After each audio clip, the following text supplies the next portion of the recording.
నేర్చుకుంటూ మనం ముందుకెళ్దాం. నేటి దినంకై ప్రభు మనకు సిద్ధపరిచినటువంటి వాక్య భాగంలో నుంచి మనం నేర్చుకుంటూ మనం ముందుకెళ్దాం. సో ఈ సాయంకాల సమయంలో వాక్కు విత్తబడుచుంటుండగా ప్రతి ఒక్కరు కూడా మరి అందరూ కూడా వాక్యం పైన దృష్టి ఉంచుకొని తెలియజేస్తున్నటువంటి విషయాలు నేర్చుకోవాలని ప్రభు పేరిట మనం చేస్తుంటున్నాను. ఎస్టర్డే మనం నేర్చుకుంటూ వచ్చినటువంటి విషయాల్లో నుంచి మనం గమనించినట్లయితే ఈ యొక్క బలిపీఠము దాని యొక్క కొలతల గురించి మనం నేర్చుకుంటూ వచ్చాం. ఎందుకు దేవుడు 5 3గా కోరుకున్నాడో వాటి గురించి కూడా మనం నేర్చుకుంటూ వచ్చాం కొన్ని విషయాలు. సో అదే రీతిగా కొన్ని సంఖ్యల గురించి కూడా మనం నేర్చుకుంటూ వచ్చాం. ఈరోజు మరికొన్ని సంఖ్యలకు దానికి ఉన్నటువంటి అర్థముల గురించి మనం నేర్చుకుంటూ ముందుకెళ్దాం. దేవునికి స్తోత్రం, దేవునికి మహిమ కలుగును గాక. ప్రకటన గ్రంథం 1వ అధ్యాయం 1వ వచనం ప్రకారం, యెషయా గ్రంథం 44 1వ వచనం ప్రకారం 1 అనేటువంటి సంఖ్య దేనికి సూచిస్తుందంటే ఐక్యత, ప్రత్యేకత, ప్రారంభ లేకుంటే ఆధిక్యత అని మనం చూస్తుంటున్నాం. సో 1 అనేటువంటి సంఖ్య బైబిల్ ప్రకారం దేన్ని సూచిస్తుంటున్నదంటే అది దేవుని యొక్క సంఖ్యగా ఉంటున్నది. ఎందుకంటే దేవుడు ఒక్కడే అని. ఐక్యత, త్రిత్వంలో ఏకత్వమైనటువంటి దేవుడు యూనిటీని చూపిస్తూ ఉంటున్నది. ఒక్కటి, వీళ్ళందరూ కూడా ఒక్కటే, లేకుంటే ఈ గుంపు అంతా కూడా ఒకే జాతికి సంబంధించినటువంటి వారు, ఒకే విశ్వాసాన్ని నమ్ముతారు, ఒకే దేవుని విశ్వసిస్తారు. ఒకటి అనగా ఐక్యతకు కూడా సూచనగా మనం చూస్తూ ఉంటున్నాం. మరి అదే రీతిగా మనం అర్థం చేసుకుంటే ప్రత్యేకత, సో వీరందరూ కూడా ఇక ఉన్నటువంటి ఒక గుంపు అంతా కూడా ఒక ప్రత్యేకమైనటువంటి జీవితం జీవిస్తారు, లేకుంటే ఒక కుటుంబం ప్రత్యేకమైనటువంటి జీవితం జీవిస్తూ ఉంటారు, లేకుంటే ఒక సంబంధించినటువంటి ఒక క్లాస్లో ఉన్నటువంటి వారందరూ కూడా ఒకే మాట మీద ఉంటారు. సో ఇలా చెప్పుకుంటూ వెళ్ళిపోవచ్చు ఏదైనా కూడా. అయితే 1 అనేటువంటిది కూడా మొదటిగా అనేటువంటిది కూడా ప్రారంభానికి కూడా సూచనగా మనం చూస్తూ ఉంటున్నాం. అదే రీతిగా మనం చూసినట్లయితే ఆధిక్యత కూడా మనము చూస్తూ ఉంటున్నాం ప్రభు సన్నిధిలో. సో ఈ విషయాలు మనం గుర్తుంచుకోవాలి ప్రభు సన్నిధిలో. కాబట్టి ప్రకటన గ్రంథం 1వ అధ్యాయం 11వ వచనం ప్రకారం, యెషయా గ్రంథం 44వ అధ్యాయం 6వ వచనం ప్రకారం 1 అనేటువంటి సంఖ్య దేనికి సూచన అంటే వీటన్నిటి గురించి మనం నేర్చుకుంటున్నాం. వర్సెస్ అన్ని కూడా మరి చదవడానికి వీలు లేదు. సో తర్వాత మీరు స్టడీ చేసుకోనండి, ఈ విషయాలు గుర్తుంచుకోవాలని ప్రభు పేరిట మనం చేస్తుంటున్నాను. రెండవదిగా మనం అర్థం చేసుకున్నట్లయితే సాధారణంగా మనం చూస్తూ ఉంటాం బైబిల్ గ్రంథంలో కావచ్చు, లేకుంటే ఇంకా మనం చెప్పేటువంటి విధానంలో. సో 2 అనేటువంటి సంఖ్య ఏంటంటే ఇక ఉన్నటువంటి విధానం బట్టి సాక్షుల సంఖ్య అని కూడా చెప్పొచ్చు. ఇంకా మనం చూస్తే వ్యత్యాసాన్ని వేరువేరని విభజించడానికి, లేకుంటే బానిసత్వం కూడా గుర్తుగా ఉన్నట్లుగా మనం చూస్తూ ఉంటాం. సో ఈ యొక్క అధ్యాయంలో ఈ వచనాన్ని మీరు చదివినప్పుడు మీకు వాక్య క్రమంలో మీకు అర్థమవుతుందని ప్రభు పేరిట మనం చేస్తుంటున్నాను. సో ఎప్పుడైనా కూడా ఎవరైనా కూడా ఇవన్నీ కూడా అవసరం అంటే అవసరం లేదు, కానీ అవసరం లేదా అంటే అవసరం అని కూడా మనం అర్థం చేసుకోవాలి. బట్ మనకి ఒక మైండ్ సెట్ అనేటువంటిది ఉన్నప్పుడు వీటి గురించి మనకు అర్థం చేసుకోవడానికి వీలుగా ఉంటుంది. చాలామంది ఏంటంటే ఉన్నటువంటి విధానం బట్టి దేవుని యొక్క సంఖ్యను మానవుని సంఖ్యగా, మానవుని యొక్క సంఖ్యను దేవుని సంఖ్యగా, అపవాది సంఖ్యను దేనికి సూచిస్తూ ఉంటారు. బట్ ఒక్కొక్క సంఖ్యకు ఉన్నటువంటి అర్థాల గురించి మనం తెలుసుకోవాలి. బైబిల్లో ఏం రాయబడి ఉంటున్నది అనేటువంటి వాటి గురించి. 3 అనే సంఖ్య దేనికి సూచన? ఎవరైనా కూడా అన్మ్యూట్ చేసి చెప్పండి. తప్పైనా కూడా పర్లేదు, మాట్లాడడానికి ప్రయత్నం చేద్దాం. ఏమైనా త్రిత్వం కాకుండా ఇంకా ఏమైనా చెప్పండి. త్రిత్వం కాకుండా ఇంకేమైనా కూడా చెప్పవచ్చు.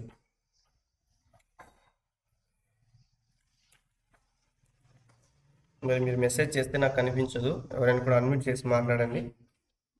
ఒకవేళ ఎవరైనా కూడా టెస్ట్ చేసిన వాళ్ళు అన్మ్యూట్ చేసిన వాళ్ళు వీలుగా ఉన్నప్పుడు ఇదిగో పలానా వాళ్ళు ఇది తెలియజేశారని కూడా అలా కూడా మీరు మాట్లాడవచ్చు. ఆలస్యం చేయకండి, నేర్చుకుందాం మనము కొన్ని విషయాలు.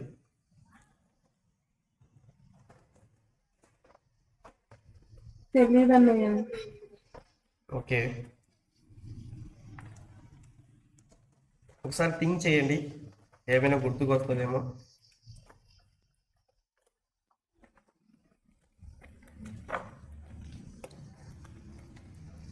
ఏం గుర్తుకొస్తలేవన్నా? సాయంత్రం 5 గంటలైంది, పొద్దున కానీ ఏమైనా గుర్తుకొచ్చేవి? అంతే అంటారా అండి? అమ్మా యూనిటీ.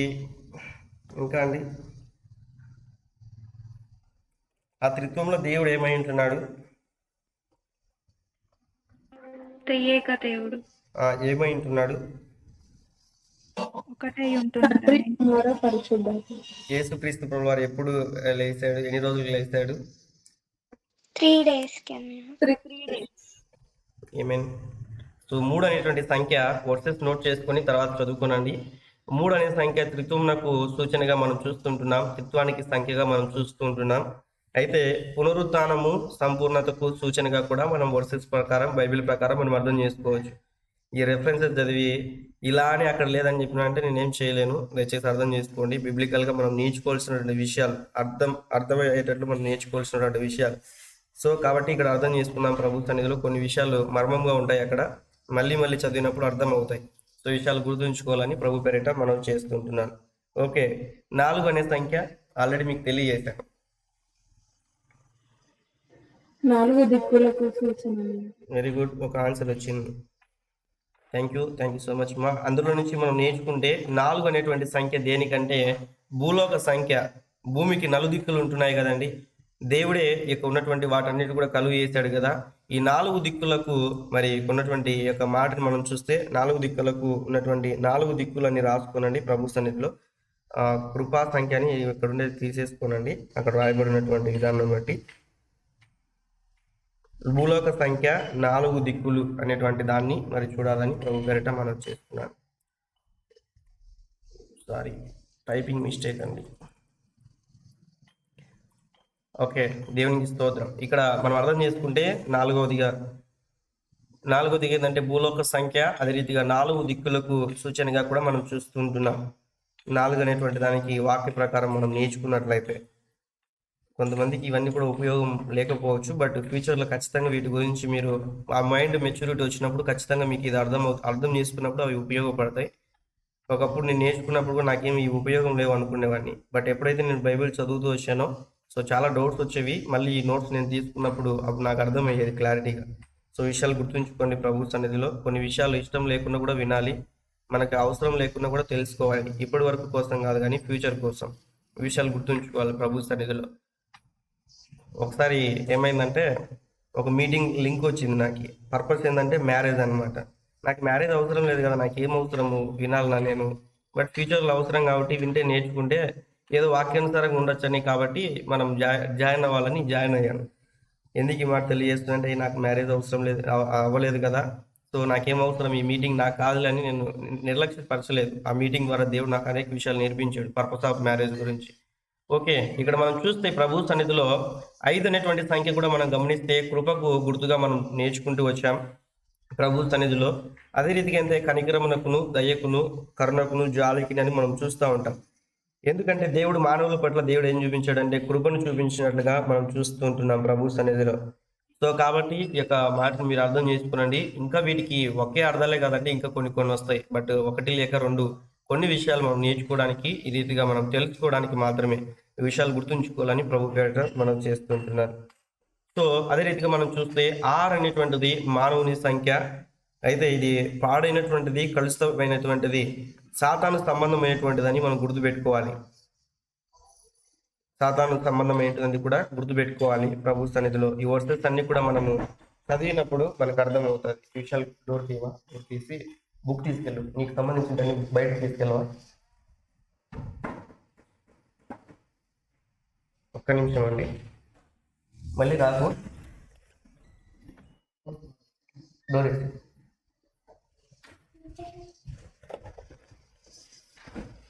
రాసుకుంటున్నారండి అందరు కూడా? స్క్రీన్ షాట్ తీసుకుంటున్నారా? ఎంతమంది నోట్ చేసుకుంటున్నారండి? ఓకే, గుడ్, దేవునికి స్తోత్రం.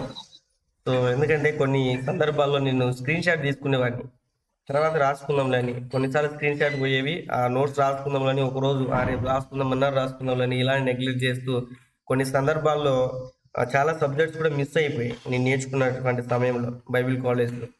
ఎందుకు ఈ మాట తెలియజేస్తున్నా అంటే ఇలా మనం నేర్చుకోవడం మనకు అవసరం. నేను ఎప్పుడైతే బైబిల్ సెమినార్కి వెళ్ళానో నా బుక్స్ చూస్తే మీరు భయపడతారు. ఎలా అంటే ఒకసారి స్టార్ట్ చేసినంటే ఎండ్ పాయింట్ ఎక్కడ ఉంటుందో తెలియదు. నా నోట్స్ నాకే అర్థం అవ్వదు, కొన్నిసార్లు అలా రాసేవాడిని. చెప్పిన ప్రతి విషయం కూడా రాసుకునేవాడిని, ఏ పాయింట్ మిస్ అయిపోతుందో అన్న ఆ యొక్క ఆతృతతో. ఎందుకంటే నేను ఎక్కడికి సెమినార్కి వెళ్ళినా కూడా మినిస్టర్ తరపు నుంచి నేను ఒక్కనే వెళ్ళాను. సో అందుకు నేను ఏది కూడా మిస్ అవ్వద్దు, నేర్పించాలి అందరికి కూడా అనేసి ఎంతో శ్రద్ధ కలిగి నా బుక్స్ ఏంటంటే అన్ని ఉంటాయి. దయచేసి అర్థం చేసుకోవాలని ప్రభు పేరిట మనం చేస్తుంటున్నాను. సో ఆ బుక్స్ అప్పుడప్పుడు చూస్తున్నప్పుడు, మళ్ళీ ఆ సబ్జెక్ట్స్ని చూస్తున్నప్పుడు కొన్ని విషయాలు దేవుడు అప్పుడు తెలియజేసినప్పుడు నాకు అర్థం అవ్వలేదు, కానీ మళ్ళీ ఆ బుక్స్ తీసుకొని నేను చదువుకున్నప్పుడు నాకు అర్థమయ్యేది మంచిగా. సో ఎవరికొరు కూడా నెగ్లెక్ట్ చేయకండి. 7 అనే సంఖ్య దేనికి సూచన అండి?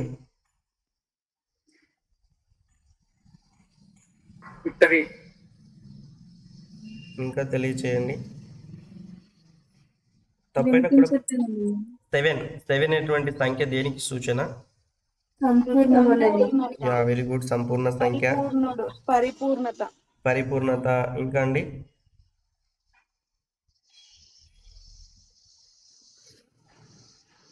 దేవుని యొక్క సృష్టి ఎన్ని రోజులండి? 7 అన్నయ్య. టోటల్గా ఎన్ని డేస్ మనకి? 7. సిలువలో ఎన్ని మాటలు పలికాడు దేవుడు? ఎన్ని సంఘాల గురించి ప్రకటన గ్రంథంలో ఉంటున్నది? 7. Very good. బైబిల్లో మరి ఇది ఒక ముఖ్యమైనటువంటి సంఖ్యగా మనం గమనిస్తూ వస్తాం. నోట్ చేసుకోనండి అందరు కూడా. 7 అనేటువంటి సంఖ్య సంపూర్ణ సంఖ్య.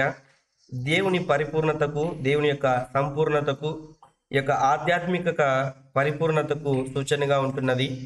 బైబిల్లో ముఖ్యమైనటువంటి గొప్ప సంఖ్య మనం గమనిస్తాం. 7 రంగులు. 7 రంగులు ఎక్కడ ఉందన్న అంటారేమో కదండి. 7 రంగులు ఉందా లేదా అండి బైబిల్లో? రెయిన్బో అని. లేదమ్మా, రెయిన్బో. Very good.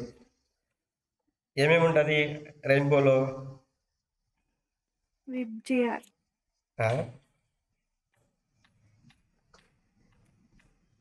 ఏంటమ్మా? రెయిన్బోలో ఏమేమి రంగులు ఉంటాయండి? అమ్మ క్లాస్లో కలర్స్ ఉంటాయి అన్నయ్య. అండి, క్లాస్ సరిపోతుందా? ఇంకొంచెం స్పీడ్ చెప్పనా అండి? సరిపోతుందా? ఇంకా స్లోగా చెప్పాలా? సరిపోతుంది. ఓకే, థ్యాంక్ యూ మా. చెప్పండి. ఇంద్రధనుస్సులో 7 రంగులు ఉంటాయని చెప్పారు కదా, ఏమేమి కలర్స్ ఉంటాయి అక్కడ? Violet, IndiGo, blue. Red, orange, yellow, green, blue, IndiGo, violet కదండి. వీటి గురించి కూడా తర్వాత మీకు తెలియజేస్తాను. ఎరుపు దేనికి సూచన? ఆరెంజ్, నారింజ రంగు దేనికి సూచన బైబిల్లో? తర్వాత ఎల్లో అనేటువంటిది, పసుపు రంగు అనేటువంటిది దేనికి సూచన? మరి గ్రీన్ అనేటువంటిది ఆకుపచ్చ రంగు దేనికి సూచన? బ్లూ అనేటువంటిది నీలి రంగు దేనికి సూచన? ఇండిగో కలర్ మీకు ఉన్నటువంటి విధానం బట్టి జేగురు రంగు అంటారు కదా తెలుగులో, అది ఏ దానికి సూచన?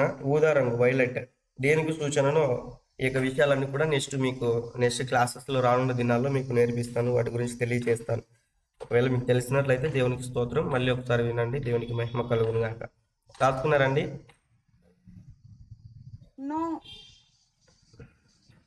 ఓకే, దేవునికి స్తోత్రం.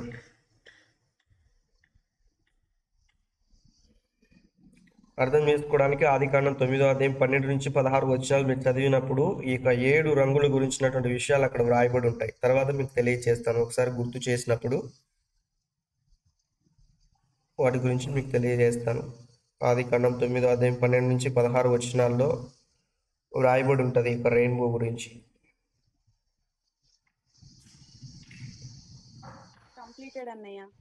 ఓకే, దేవునికి స్తోత్రం. నెక్స్ట్ మనం అర్థం చేసుకుంటే 8 అనేటువంటిది దేవునికి సూచన. కనిపించిందండి స్లైడ్? ఓకే, తెలియచేయండి 8 అనేటువంటిది. ఎందుకు ఈ మాట అడుగుతున్నానంటే, ఒకవేళ మీకు ముందే తెలిసినట్లయితే నేను కొంచెం స్పీడ్ వెళ్ళొచ్చు, ఏం తెలియకోకుండా ఉన్నట్లయితే మళ్ళీ ఇంకో కొంచెం స్లోగా వెళ్ళిపోవచ్చు అనే ఆలోచన, అంతే, వేరే ఏం లేదు. 8 దేనికి సూచన?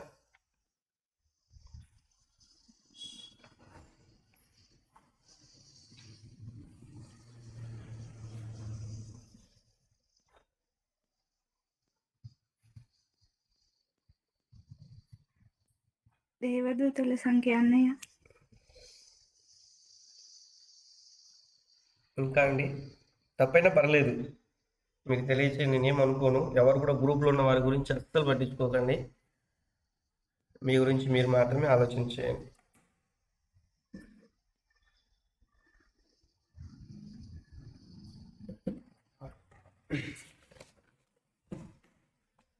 ఓకే, నేను తెలియజేస్తాను.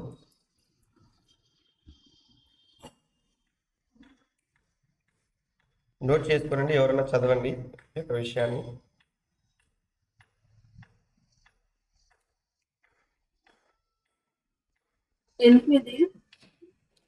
ఎస్ మా. కొత్త ప్రారంభము, పునరుత్థానము, తిరిగి జన్మించుట.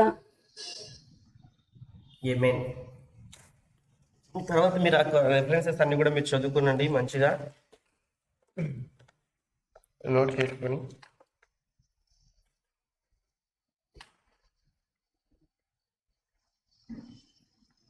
కొత్త ప్రారంభం.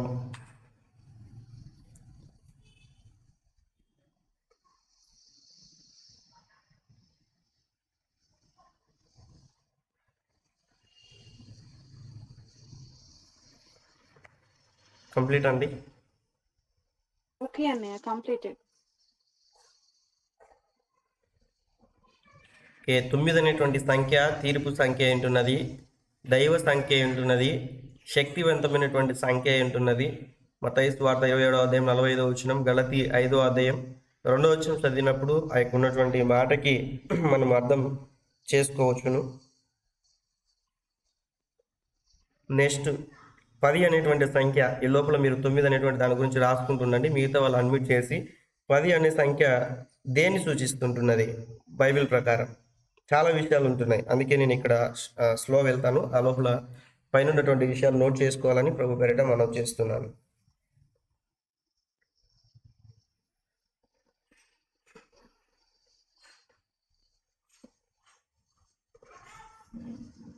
ఎవరు చెప్తారు తెలియచేయండి.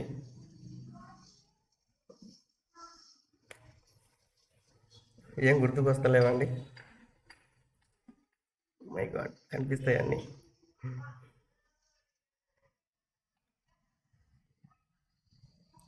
ఉన్నారండి? వాక్యం వింటున్నారా? ఎంతమంది ఉన్నారు? ఒకసారి అందరు కూడా అడ్మిట్ చేసి ప్రైజ్ లార్డ్ చెప్పండి. ప్రైజ్ లో అన్నయ్య 10 కమాండ్మెంట్స్ యా, వెరీ గుడ్. ఎవరు చెప్పారు? రైట్ చెప్పింది.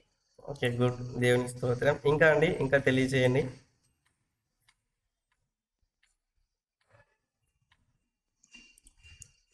రైట్ చెప్పారు. 10 కమాండ్మెంట్స్, ఇంకా చాలా విషయాలు ఉంటున్నాయి.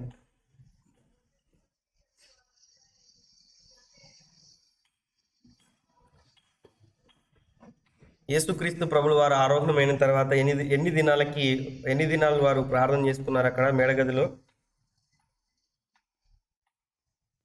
10 days అన్న. 10 days. ఓల్డ్ టెస్టిమెంట్ ప్రకారం టైత్ ఇచ్చేవాళ్ళం. దశమ భాగం. దశమ భాగం. ఓకే, దేవునికి స్తోత్రం. నోట్ చేసుకోనండి. 10 అనేటువంటి సంఖ్య దేనికి సూచనగా ఉంటున్నదంటే, ఇది ఒక ప్రపంచ సంఖ్యగా కూడా వాక్యం తెలియచేస్తుంటున్నది. మరి దానియేలు 2వ అధ్యాయం 7వ వచనము, రోమా 3 8వ అధ్యాయం 38వ వచనం, రోమా 8 38వ వచనం కూడా మీరు చూసినప్పుడు మనం చూస్తూ ఉంటాం. క్రమమైనటువంటి పరిపూర్ణత, అదే రీతిగా మానవుని యొక్క బాధ్యతగా మనం చూస్తాం. ఉదాహరణకు మనం చూస్తే 10 ఆజ్ఞలు, మరి అదే రీతిగా దశమ భాగం గురించినటువంటి విషయాలు కూడా మనం చూస్తూ ఉంటాం.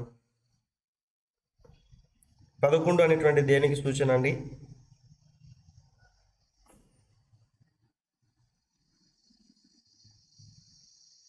11.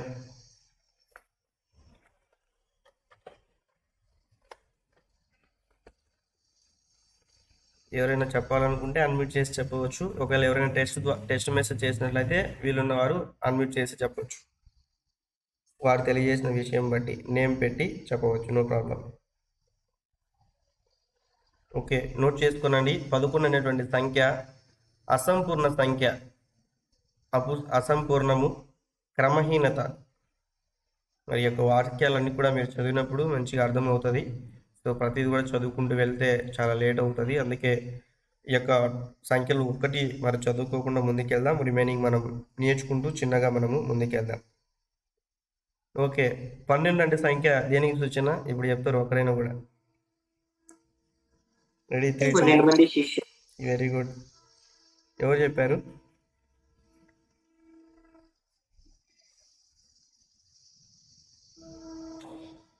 ప్రైజ్ గాడ్, దేవునికి స్తోత్రం. 12 అనేటువంటి దేనికి సూచన అంటే, మరి దేవుని సన్నిధిలో ఎగ్జాంపుల్గా తెలియజేయచ్చు. మరి ఉన్నటువంటి విధానం బట్టి పూర్తిగా దేవుడు ఆ యొక్క ఉన్నటువంటి 11 అనేటువంటిది అసంపూర్ణ సంఖ్య, 12 అనేటువంటిది సంపూర్ణ సంఖ్యగా మనం చూస్తాం. యేసుక్రీస్తు ప్రభుల వారు కూడా మనం చూస్తే మరి ప్రార్థన చేసి ఉదయకాల సమయంలో శిష్యులను పిలిచి వాళ్ళని ఏర్పరచుకున్నట్టుగా కూడా మనం చూస్తాం. పరిపూర్ణమైనటువంటి ప్రభుత్వానికి గుర్తుగా కూడా మనం గమనించగలం. సంపూర్ణ సంఖ్య, పరిపూర్ణమైనటువంటి ప్రభుత్వం. ఒకవేళ మీకు ఇంకా కొన్ని రకాలైనటువంటి సంఖ్యల గురించి కావాలి అనుకున్నట్లయితే మనం ఇంకో క్లాసులో మనం నోట్ చేసుకుందామండి. సో ఇక విషయాలన్నీ కూడా గుర్తుపెట్టుకుందాం. జస్ట్ మనకి కావాల్సినటువంటి కొన్ని విషయాల గురించి మనము నేర్చుకుంటూ మనం ముందుకెళ్దాం. 13వ సంఖ్య ఏంటంటే పాపపు సంఖ్య, తిరుగుబాటు అని కూడా మనం తెలుసుకోవాలి. జస్ట్ ఒక 4 ఉంటున్నాయండి, ఇవి నోట్ చేసుకోండి. తర్వాత మనం మెసేజ్ స్టార్ట్ చేసుకుందాం. ఒక 15 మినిట్స్ ఉంటున్నది. 13 అనేటువంటిది పాపపు సంఖ్య, తిరుగుబాటుకు సూచనగా మనం చూస్తూ ఉంటున్నాం. ఆదికాండం 14వ అధ్యాయం 4వ వచనం చూసినప్పుడు మీకు అర్థమవుతుంది. 40 అనేటువంటి సంఖ్య పరిశోధన సంఖ్య, అదే రీతిగా ఏంటంటే శ్రమల సంఖ్య. 40 డేస్, లెంట్ డేస్ ఉంటారు కదా, ఎవరైతే లెంట్ డేస్ పాటిస్తుంటారో వాళ్ళందరూ కూడా మరి ఏంటంటే లెంట్ డేస్ పాటించకూడదు మనం, అది వాక్య క్రమం కాదు. ఒకవేళ ఎవరైనా కూడా 40 దినాలు ఉపవాసం ఇకున్నటువంటి దుఃఖ దినాలని ఎవరైనా పాటిస్తున్నట్లయితే దయచేసి చేయకండి. ఆత్మ సంబంధమైనటువంటి మందిరంగా కట్టబడుతున్నటువంటి వారు ఏ ఒక్కరు కూడా ఇలా చేయరు. ఏ మందిరాల్లో కూడా ఉన్నటువంటి విధానం బట్టి ఇటువంటి స్థితిలో 40 డేస్ అనేటువంటి లెంట్ డేస్ని పార్టిసిపేట్ చేయరు, వారు కండక్ట్ చేయరు, వారు ఏ రీతిగా కూడా మూవ్ అవ్వరు. దయచేసి అర్థం చేసుకుందాం. ఒకవేళ మీకు అలా చేయాలి వాక్య క్రమం అని మీకు తెలిసినట్లయితే నాకు తెలియజేయండి, నాకు కూడా నేర్పించండి, నేను కూడా చేస్తాను. వాక్యంలో అయితే అలా లేదు. దయచేసి అర్థం చేసుకోవాలని ప్రభు పేరిట మనం చేస్తుంటున్నాను. సో 40 అనేటువంటి సంఖ్య పరిశోధనల సంఖ్య, అదే రీతిగా శ్రమలకు సూచనగా కూడా మనం చూస్తూ ఉంటున్నాం ఇక ఉన్నటువంటి విధానంను బట్టి. అయితే మరొక విషయం, 50 అనేటువంటి సంఖ్య రక్షణ సంఖ్య, విడుదల, సునాద సంవత్సరమును కూడా మనం చూడాలి. యోహాను రాసినటువంటి మొదటి పత్రిక 3వ అధ్యాయం 1వ వచనం.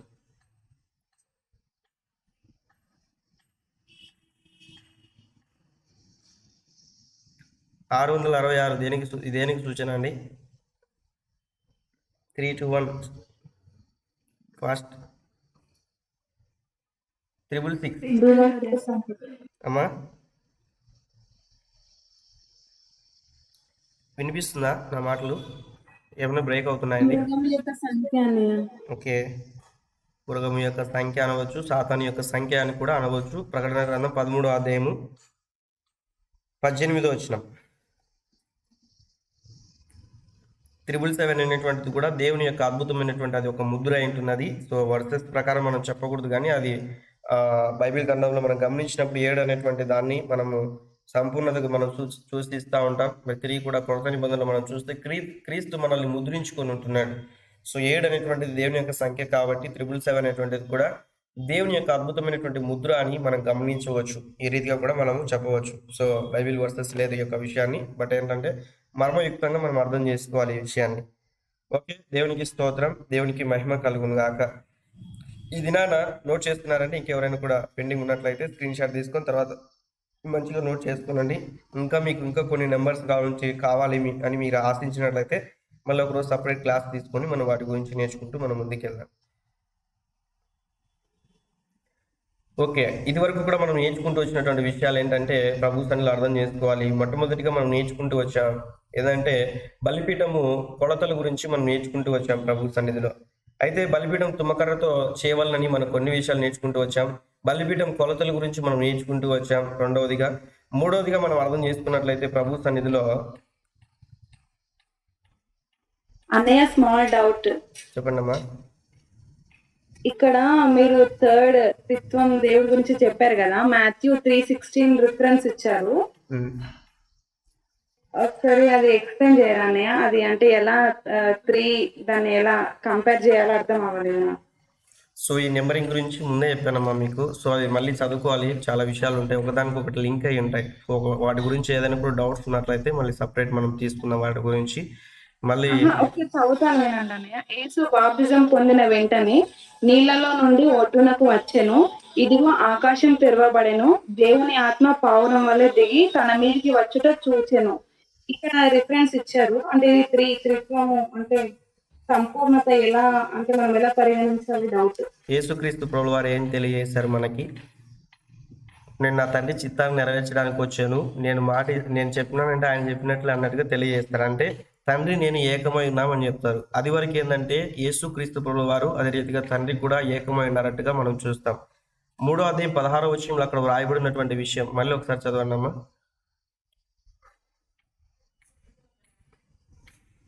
చదివినటువంటి విషయమే మళ్ళీ ఒకసారి చదవండి.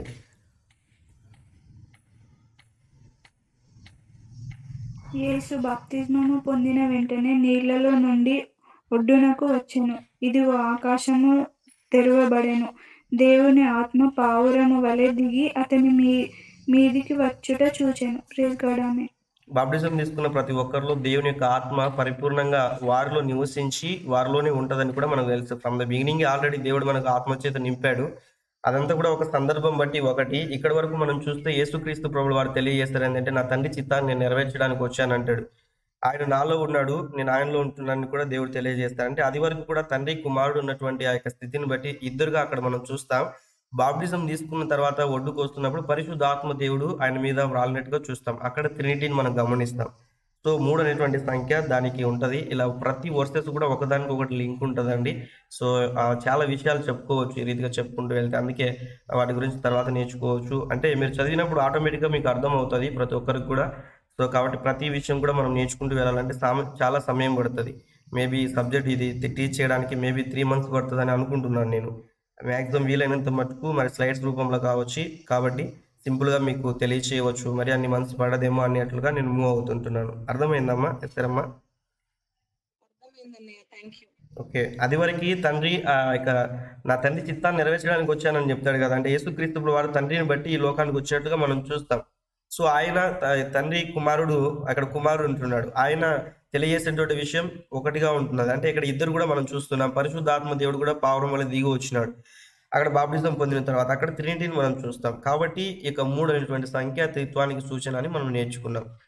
ఐ హోప్ మీకు అర్థమైందని నేను అనుకుంటున్నాను. అర్థం కాకుంటే మళ్ళీ ఎప్పుడైనా కూడా మీరు అడగండి. వాటి గురించి మరి ఇంకా తెలియచేయాలంటే వాటి గురించి తెలియజేస్తాను. ఓకే, దేవునికి స్తోత్రం. రిమైనింగ్ పర్సన్స్ కూడా అర్థమైందని అనుకుంటున్నాను.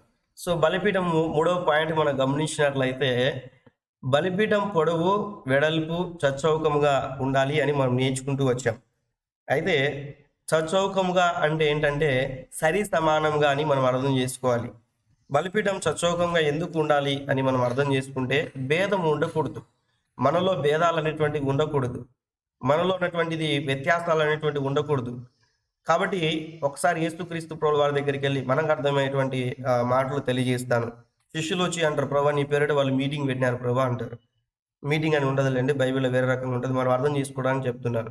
ప్రభు వారు నీ నామాన్ని అక్కడ ప్రకటన చేస్తుంటున్నారు ప్రభా, నీ నామాన్ని యూజ్ చేసుకుంటున్నారు అక్కడ, నీ నామం ప్రకారం వాళ్ళు సువార్త ప్రకటిస్తుంటున్నారు, ఇలా ఉన్నారు అంటే అప్పుడు యేసుక్రీస్తు ప్రభువు వారు అంటారు మనతో ఉన్నటువంటి వాడు అదే రీతిగా మన గురించి తెలియజేసినటువంటి వాడు మనవాడే కదా అన్నట్టుగా చెప్తాడు. మన భాషలో మనం అర్థం చేసుకునేటట్టు. అంటే భేదం అనేటువంటిది ఉండకూడదు. చాలా మంది అంతే, వాళ్ళు ఏం పాడతారు పాటలు, నేను పాడితే గన వాళ్ళు ఏం చెప్తారు వాక్యం, నేను చెప్తాను మంచిగా, వాళ్ళు ఏం వర్షిప్ చేస్తారు, నేను చేస్తాను మంచిగా. ఇంకా వాళ్ళు ఏ రీతిగా అలా ఇలా అనేసి ఒక భేదాన్ని కలిగి ఉంటారు. బట్ మనం ఎప్పుడు కూడా అలా ఉండకూడదు. ఒకవేళ దేవుడు నీకు వారికన్నా మంచి జ్ఞానం ఇచ్చాడా, దేవునికి స్తోత్రం, దాన్ని ఉపయోగించుకోవాలి ప్రభు సన్నిధిలో. ఆత్మీయ జీవితంలో గర్వం అనేటువంటిది పని చేయకూడదు. ప్రభు సన్నిధిలో దేవుని కొరకు జీవించే విషయంలో పౌరుషం ఉండాలి, కానీ మనుషుల విషయంలో మనకు ఆత్మీయ గర్వం అనేటువంటిది పని చేయకూడదు. కాబట్టి గుర్తుపెట్టుకున్నట్లయితే భేదం అనేటువంటిది, విభేదాలు అనేటువంటివి మనలో ఉండకూడదని మనం అర్థం చేసుకోవాలి. మార్నింగ్ వర్షిప్ టైంలో జ్యోతిర్మయుడ సాంగ్ విన్నాం కదండి. తిరిగి మీటింగ్లో అన్న పాట పాడినప్పుడు చాలా హ్యాపీ అనిపించింది. సో వన్ స్పిరిట్ లాగా అలా మూవ్ అవ్వడానికి చాలా సందర్భాల్లో కో ఇన్సైడ్ అవుతుంటుంది స్పిరిట్లో కొన్ని సందర్భాల్లో. సో ఏకాత్మ అనేటువంటిది. ఎనీవే ఇక్కడ మనం అర్థం చేసుకున్నట్లయితే ప్రభు సన్నిధిలో క్రీస్తు అనే శరీరంలో భేదాభిప్రాయాలు ఉండకూడదు. కాబట్టి క్రీస్తు అనేటువంటి శరీరంలో భేదాభిప్రాయాలు ఉండకూడదు అంటే ఏంటిది నాకు అర్థము. ఇప్పుడు ఫర్ ఎగ్జాంపుల్ ఎవరి నేమ్ యూజ్ చేసుకోను, అన్మ్యూట్ ఎవరు చేస్తే వాళ్ళ నేమ్ యూజ్ చేసుకుంటాను. అన్మ్యూట్ చేస్తే ఎవరైతే ప్రైజ్ లార్డ్ చెప్తారో ప్రైజ్ ద లార్డ్. ఎవరు చెప్పారు ఫస్ట్ ఎవరు చెప్పారు?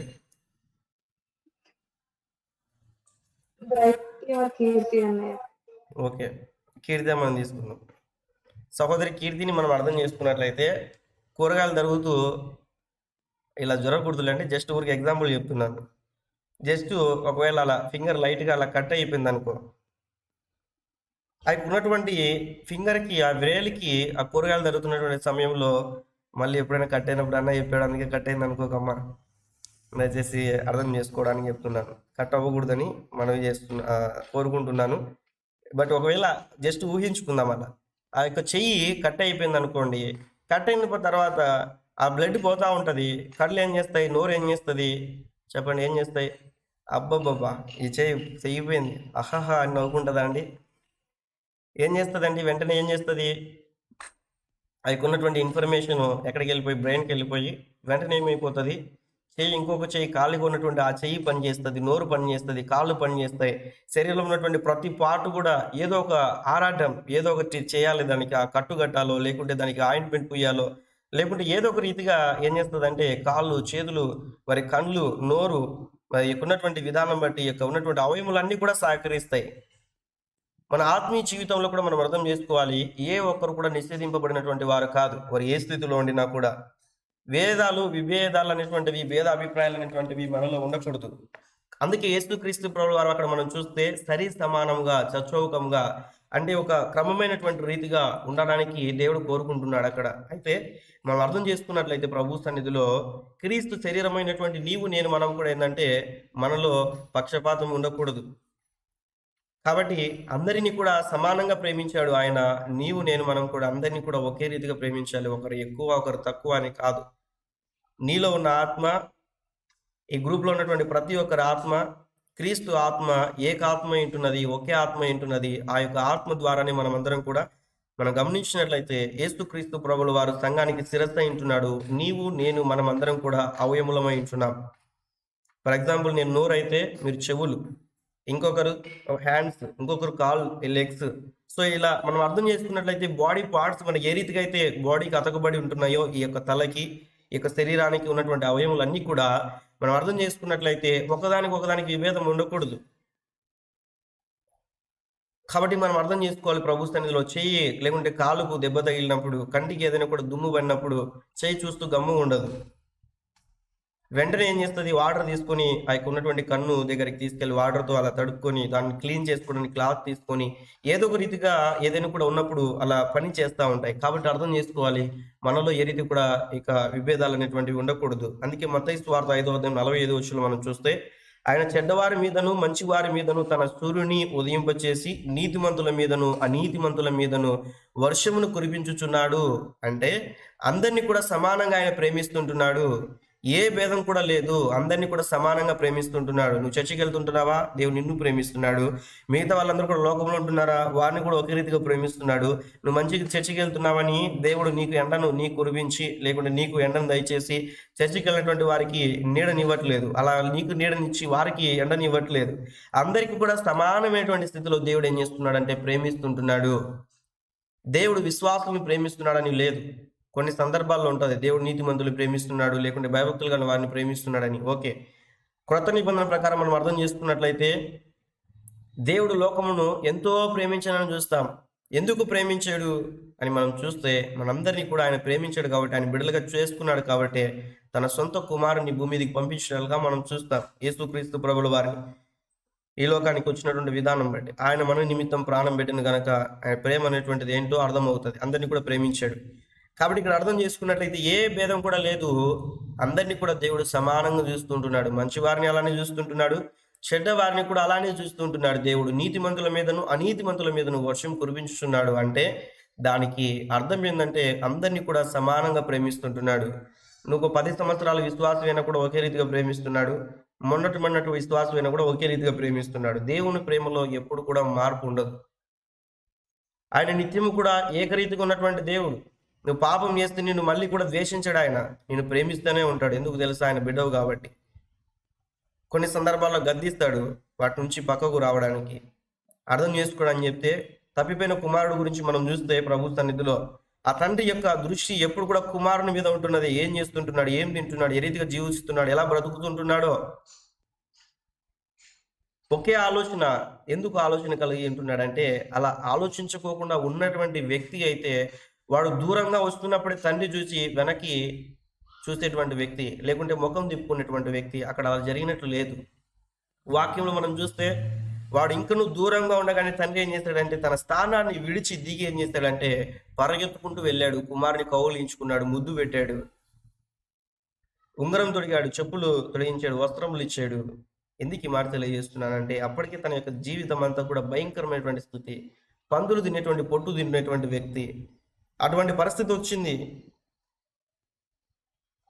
డబ్బులు ఉన్నప్పుడేమో ఫ్రెండ్స్ అందరూ కూడా ఉన్నారు, మంచిగా ఎంజాయ్ చేశాడు, మంచిగా అన్ని కూడా డబ్బులన్నీ అయిపోయాయి. తన తండ్రి జ్ఞాపకం ఇచ్చాడు. పనివాన్లో ఒకరిగా వెళ్ళాలనుకున్నాడు, బట్ తండ్రి యొక్క ఆలోచన అలా లేదు. మనం కూడా అంతే. కొన్నిసార్లు ప్రభా నేను పాపిని ప్రభా, క్షమించు ప్రభా, ప్లీజ్ ప్రభా, నన్ను ఎక్స్క్యూజ్ చేయి ప్రభా, ఇదిగో ప్రభా, ఒకవేళ నన్ను అలా ఆశీర్వదించుకోకుండా పర్లేదు ప్రభా, ఇలా ఉన్నప్పుడు చూసుకో ప్రభా అని ఇలా కూడా కొంతమంది ఉంటారు. కాబట్టి గుర్తుపెట్టుకోవాలి, ఏంటండి ఎవరో మాట్లాడారు, బై మిస్టేక్ వచ్చిందండి. ఏదైనా తెలియజేయాలనుకుంటున్నారా? ఎవరైనా కూడా అన్మ్యూట్ చేసి చెప్పండి, నాకు వినిపించలేదు సరిగా. ఓకే. ఇక్కడ మనం అర్థం చేసుకుంటే తండ్రి దూరం నుంచి చూసి ఏం చేశాడంటే కుమారుని చూసి పరిగెత్తుకుంటూ వెళ్ళాడు. తండ్రి కుమారుడి దగ్గరికి పరిగెత్తుకుంటూ వెళ్ళాడు. కాబట్టి నేను మనం అర్థం చేసుకోవాలి, దేవుని ప్రేమలో మార్పు అనేటువంటిది లేదండి. నేనైతే నువ్వైతే ఏం చేస్తాం తెలుసా? ఎందుకు వెళ్ళావురా నా దగ్గర నుంచి? అప్పుడు తీసుకుని వెళ్ళావుగా, ఇప్పుడన్నా సిగ్గు వచ్చిందా లేకుంటే తెలివి వచ్చిందా నీకు? ఇదిగో ఆ మూలన పడిపో, కొన్ని రోజులు ఉండు, నేను తెలుసుకోవాలి, నువ్వు చేసినటువంటి తప్పు తెలుసుకోవాలి. ఇదిగో నువ్వు అక్కడ ఉండు, తర్వాత కొన్ని రోజులు నేను అబ్జర్వ్ చేస్తాను, తర్వాత నువ్వు మళ్ళీ మంచిగా ఉంటే అప్పుడు నీకు స్థానం వస్తుంది. లేకుంటే ఆస్తి అంతా కూడా పోగొట్టుకొని వచ్చావు కదా, సో అదంతా కూడా సంపాదించుకురావు బయటికి వెళ్ళి. ఏ జాబ్ చేస్తావో సంబంధం లేదు నాకు, ఏ పని చేస్తావో పర్లేదు, నాకేమో డబ్బులు కావాలి, అలా ఉంటేనే నేను ఇంట్లోకి పిలుస్తా. ఇటువంటి స్వభావం మానవుని యొక్క స్వభావం. బట్ దేవుడు అలా ఆలోచించలేదు. అక్కడ మనం చూస్తే తండ్రి యొక్క ఆలోచన ఏమైంటుంది, వాడు లోపలికి వచ్చగానే మనం చూస్తే ఇంకా మనం అక్కడ చూస్తే పండగ చేశాడు, మన భాషలో హంగామా చేశాడు తన యొక్క తండ్రి. ఈ నా కుమారుడు తప్పిపోయి మళ్ళీ దొరికాడనేసి. కాబట్టి అర్థం చేసుకోవాలి, మనం కూడా ఎక్కడైనా కూడా తప్పిపోయినటువంటి స్థితిలో ఉంటే తిరిగి దేవుని ప్రేమను అర్థం చేసుకోవడం ఏంటంటే వాడు బుద్ధి వచ్చినప్పుడు అని చూస్తాం. ఆ యొక్క మాటను చూసినప్పుడు నాకు చాలా ఆనందం వేసింది. అది వరకు ఎట్లాంటి జీవితం జీవించినా కూడా పర్లేదు, కానీ ఆ వాక్యంలో ఉన్నటువంటి వర్సెస్ను అండర్లైన్ చేసుకోండి. మీరు ఎప్పుడైనా కూడా చూసినప్పుడు చూస్తే వాడు బుద్ధి వచ్చినప్పుడు ఈ లోకంలో మనం అనేక మంది చూస్తూ ఉంటాం, వాక్యం చదువుతూ ఉంటారు కానీ బుద్ధి రాదు వాళ్ళకి, సొంత బుద్ధి పైన ఆధారపడి ఉంటారు. అందుకే సామెతల గ్రంథంలో మనం చూస్తాం, నీ స్వబుద్ధిని ఆధారం చేసుకొనక అని చూస్తాం. మేబీ 3:5-5:3లోనే ఉంటుంది కింది వచనాల్లో. నీ స్వబుద్ధిని ఆధారం చేసుకోక దేవుని యందు మనం ఆలోచించాలని అక్కడ ఉంటుంది. అయితే ఇక్కడ అర్థం చేసుకున్నట్లయితే ప్రభు సన్నిధిలో వాడు బుద్ధి వచ్చినప్పుడు తండ్రిని చేరుకోవాలనుకున్నాడు, వచ్చాడు. అయితే వాడు అనుకున్నాడు, పని వాళ్ళు ఒక్కరిగా అయినా కూడా నా తండ్రి చోటు ఉంటుంది, నాకు అక్కడే కూడా ఆహారం దొరుకుతుంది, కూలి వాళ్ళు ఒక్కరినైనా కూడా చేర్చుకోమని నేను అడుగుతానని బయలుదేరాడు. కానీ తండ్రి ఏ స్థానం ఇచ్చాడు? కుమారుని స్థానమే ఇచ్చాడు. ఏ రీతి కూడా పనిష్మెంట్ ఇవ్వలేదు. ఆయన బిడ్డలుగా ఉన్నటువంటి నీకు నాకు మనకు కూడా ఎలాంటి పనిష్మెంట్ ఉండదు. కానీ అలానే దేవుని ప్రేమను అర్థం చేసుకోకుండా లోకంలో తిరగకూడదు. కానీ దేవుని ప్రేమను అర్థం చేసుకొని దేవుని చెంతనే ఉండాలి. దేవుని యుద్ధం ఉన్నప్పుడు సమృద్ధి అంటే ఐశ్వర్యం కాదు, సముద్రం అంటే ధనం కాదు, సముద్రం అంటే అందం కాదు, సమృద్ధి అంటే మంచిగా తినడం కాదు, సమృద్ధి అంటే పీస్ ఆఫ్ మైండ్, సమృద్ధి అంటే దేవుని యొక్క సంతోషం, సమృద్ధి అంటే దేవుని సన్నిధిలో ఉన్నటువంటి సమాధానం, నెమ్మది, ఐక్యత, ఆరోగ్యం. కాబట్టి గుర్తుపెట్టుకోవాలి, ప్రభు సన్నిధిలో వాడు బుద్ధి వచ్చినప్పుడు దేవుని యొద్దకు, తండ్రి యొద్దకు వచ్చాడు. మనం కూడా ఏ సమయాల్లో అయితే, ఏ యొక్క పరిస్థితుల్లో అయితే దేవునికి వ్యతిరేకంగా జీవిస్తుంటామో మనకు కూడా అటువంటి అనుభవాలు ఉన్నప్పుడు దేవుని ప్రేమను మనం అర్థం చేసుకుంటే చాలు. దేవుడు ఎప్పుడు కూడా ఒకే రీతిగా ఉంటున్నాడు. ఎగ్జాంపుల్, ఆ తండ్రిని మనం చూసినప్పుడు అర్థం చేసుకోవచ్చు.